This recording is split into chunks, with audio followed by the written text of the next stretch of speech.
The bright lights and hope of winning draws many to the pokies, but the ACT government is trying to reduce the allure. This is particularly important, not for somebody having a flutter after their schnitty on a Friday night, but for those that do struggle with their addiction to gaming machines. The government wants to limit the amount people can put into poker machines at once to $100 and halve the maximum bet to $5.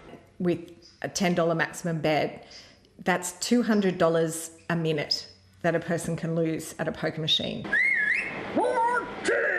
Instead of replacing each of the ACT's 3,700 machines, it wants to introduce a centralised monitoring system which can set limits on all the territory's pokies. It predicts the system will be ready to go in the second half of 2024 and wants clubs to foot the $11 to $18 million bill.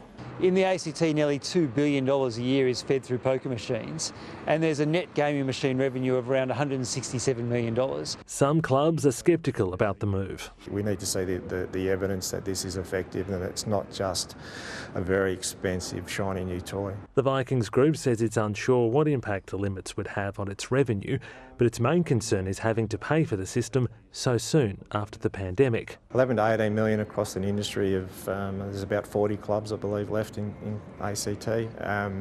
If it goes beyond that, it is going to be a financial burden. The government will seek to minimise the upfront costs to clubs and says they could potentially be given 10 to 15 years to fund the changes.